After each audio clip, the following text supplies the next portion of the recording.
Ladies and gentlemen, please take your seats. You know, it's no lie. Being in debt, sort of life-changing debt, can be a scary, scary place. And if you're within the sound of my voice, that must mean you're in the seats with once more. As always, my name is Dave Voigt, and I'm the host of this podcast, where we sit down with a wide-ranging variety of industry professionals. We pick their brain about current projects, state of the industry, how they got started, and so very much more in a light and conversational fashion. And, you know, if you like how we do things around here, I'm going to go out on a limb and assume that you do, because you're listening right now. Please subscribe to the podcast. Hit that subscribe button. Give us the old 5-star rating wherever you get your podcasts. We're on Apple, Amazon, Spotify, Google, pretty much all providers. And plus, we archive every single one of our episodes over at our In the Seats YouTube channel. So if you can give us a like and subscribe there as well, we would absolutely appreciate it. Also, don't hesitate to check us out on social media. We're on Facebook, we're on Twitter, and we're on Instagram at In the Seats for all sorts of fun updates. And finally, and I do dare say most importantly, please pay us a visit over at In the Seats, intheseats.ca, for all the latest and greatest from the world of film, television, basically the moving image at large. Because if we love to write about it and talk about it and watch it, we love it when you come by and read about it and listen about it. So please pay us a visit. On this episode, we got a real good one. We're diving into a film that opened in theaters this past Friday. It is an excellent piece of work called Emily the Criminal, starring the one only Miss Aubrey Plaza. And it's a little unconventional. It's not the kind of role you'd expect Aubrey in, because she's down on her luck and she's just saddled with crippling debt, and she ultimately gets involved in a credit card scam that pulls her deeper and deeper into the criminal underworld of Los Angeles, ultimately leading to some not so nice consequences. Let's just say that. But I mean, it really is an excellent piece of work from writer-director John Patton Ford, who has now burst onto the scene with this fantastic piece of work. And if I'm not mistaken, this is his debut feature. I could be wrong, but just stalling as I pull it up on IMDb. Yes, this is his debut feature.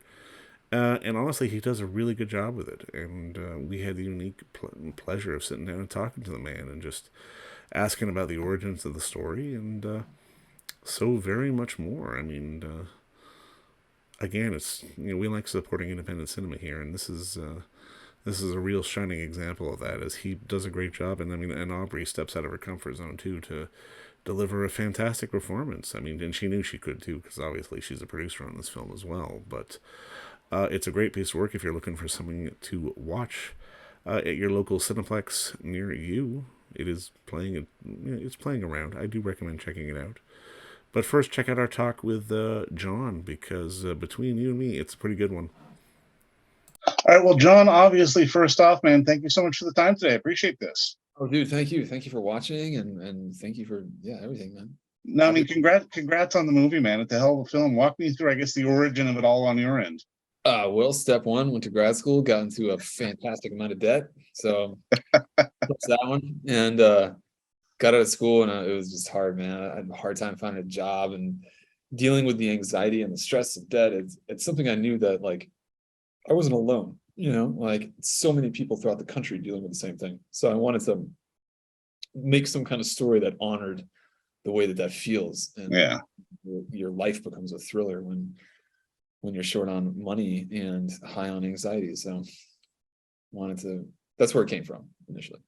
Well, I mean, it works so well. And I mean, I think it works so well because, I mean, you know, you've got a fantastic lead. And I mean, she's not the person I would have expected for this. I mean, talk to me a little bit about just finding Aubrey and getting her on board for this.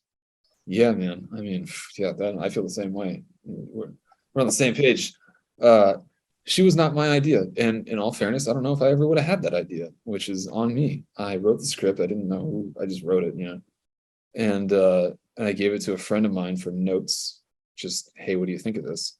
And that friend of mine read it and he said, I know Aubrey Plaza. I want to give this to her. She'll love this.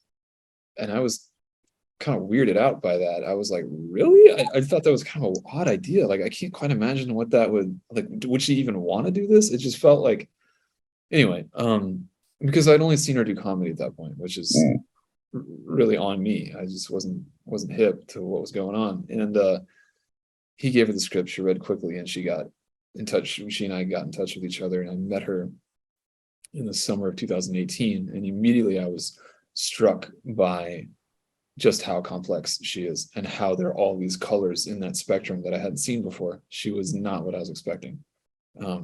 And at that point, it got interesting. I thought, oh, wow, what if this is the character? What if I lean into all of these unexpected things about her and just how aggressive she can be and how determined she can be and how like focused and like when she wants something, she just plows ahead for it without fear. And I thought, okay, let's take that, let's lean into that. I like that. Well, and I mean that's what I love about the character too, because I mean it is this evolution of this person who is driven to, I mean, pardon my French, but basically not give a fuck and just sort of get pushed to that level. And I mean I think you captured that not just with her, but visually as well. Just particularly the way you shot it. I mean, particularly some of the more darker scenes as well, like the knife at the throat or any of the more violent scenes. It definitely felt like you were wanted to push this to a space that was almost uncomfortable. Yeah. I don't know. Maybe we could have pushed more, but I think when you're broke and when you're kind of disenfranchised and when you're losing hope, Lord knows I spent years feeling like that. You just feel this gritty sense of just like, I don't care what it takes. I'm going to do anything, I'll do whatever.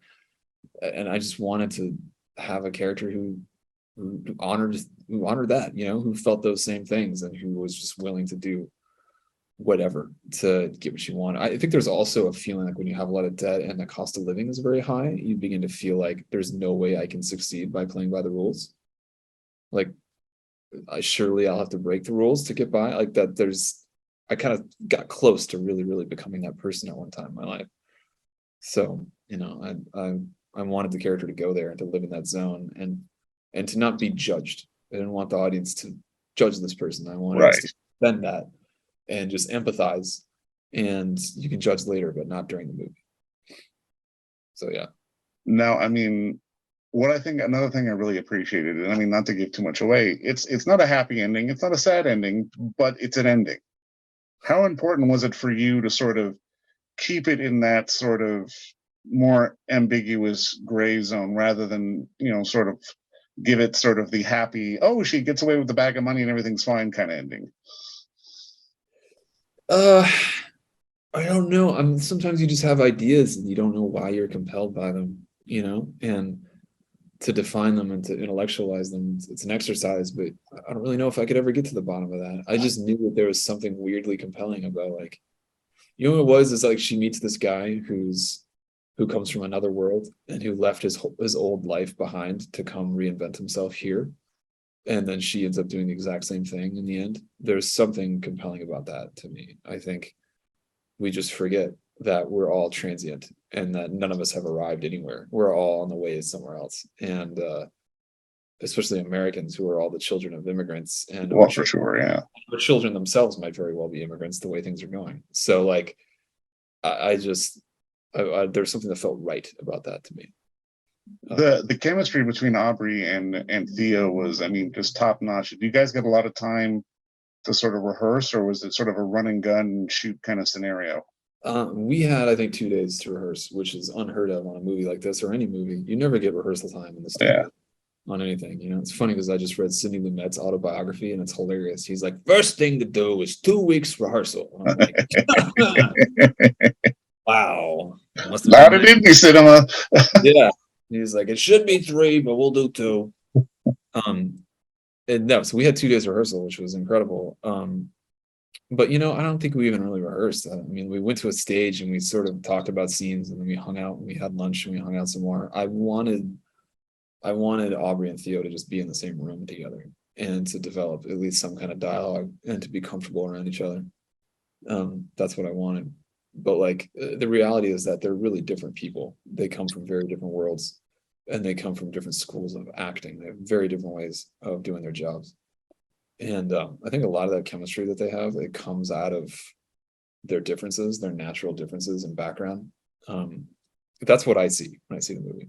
Cool. Like, I see the movie, I see Aubrey doing the Aubrey technique and Theo doing the Theo technique, and them just like crashing into each other and getting frustrated. Like that's the when people say chemistry, like that's what I see. Right, right.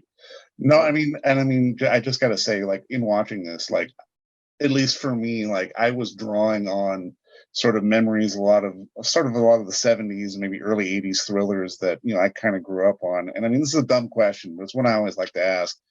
What was the movie that had young John back in the day have the light bulb go off and say, okay, I got to be a storyteller. I want to be a filmmaker?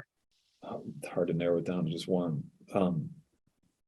I can tell you that I saw Terminator 2 in the movie theater when I was way too young. Didn't we all? I think I was 8 years old. It was when it came, and man, that movie blew me away. It still blows me away. I think the story of a kid who doesn't have a dad, and then he finds an adoptive father, and then has to kill the father in order to save the mom. I mean, what? That is like straight up Shakespearean, dude. Let's talk about how great Terminator 2 is. So there was that, but then when I was, I think, 11 years old, and this is crazy, my older sister snuck me in to see Pulp Fiction in the movie theater, and it was Sweet. like an aftermarket theater, like it had already been out for a couple of years or something. Yeah. It was like a dirty, raunchy, gross theater. It was an old print that was like falling apart, and I'll just never forget it. This is one of the greatest things. It was the hardest I'd ever laughed in my life. It was so unexpected, and just like I feel like I was allowed into the world of adults or something. I'm also from South Carolina. That's a very racially segregated place, sadly, or at least it was in the past even more than it is now. Black people and white people didn't go to the same movie theater where I grew up, which is so weird, but that's true. It wasn't like the rule, but it just didn't happen. Like all the white people went one place and all the black people went another place, and that's like what I was just like used to. And then I remember Pulp Fiction played at one theater and everyone came in the exact same theater. Like everyone, they didn't care. They're like, we just want to see this movie. And I remember walking in and just immediately feeling like, oh, everyone is here. It's the great unifier. Yeah.